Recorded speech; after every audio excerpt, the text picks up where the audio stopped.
नमस्कार, सार्वमंथन न्यूज महाराष्ट्रमध्ये आपलं स्वागत. पाहुयात आजची सविस्तर बातमी.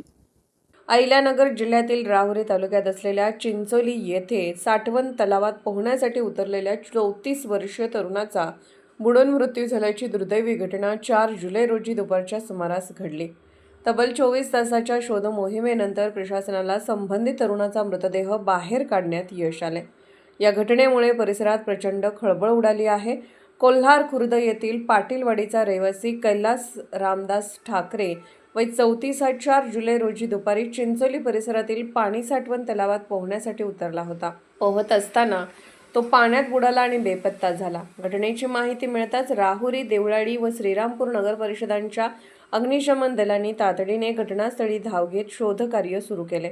सुमारे 15 ते 20 कर्मचाऱ्यांनी बोटीच्या साहाय्याने दिवसभर शोधमोहीम राबवली, मात्र तरुणाचा काहीही मागोवा लागला नाही. अंधार पडल्याने शोधकार्य थांबवण्यात आले.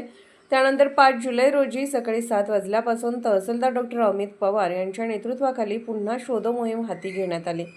अखेर दुपारी 12:30 वाजण्याच्या सुमारास मृतदेह तलावातून बाहेर काढण्यात आला.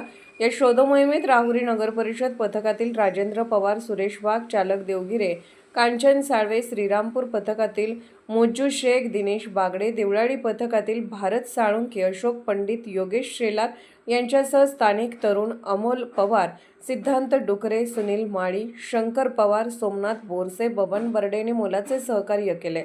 दरम्यान या घटनेप्रकरणी राहुरी पोलीस ठाण्यात अकस्मात मृत्यूची नोंद करण्यात आली आहे. न्यूज महाराष्ट्र, सार्वमंथन, राहुरी, अहिल्यानगर. सार्वमंथन न्यूज महाराष्ट्राला लाईक करा, शेअर करा, सबस्क्राईब करा.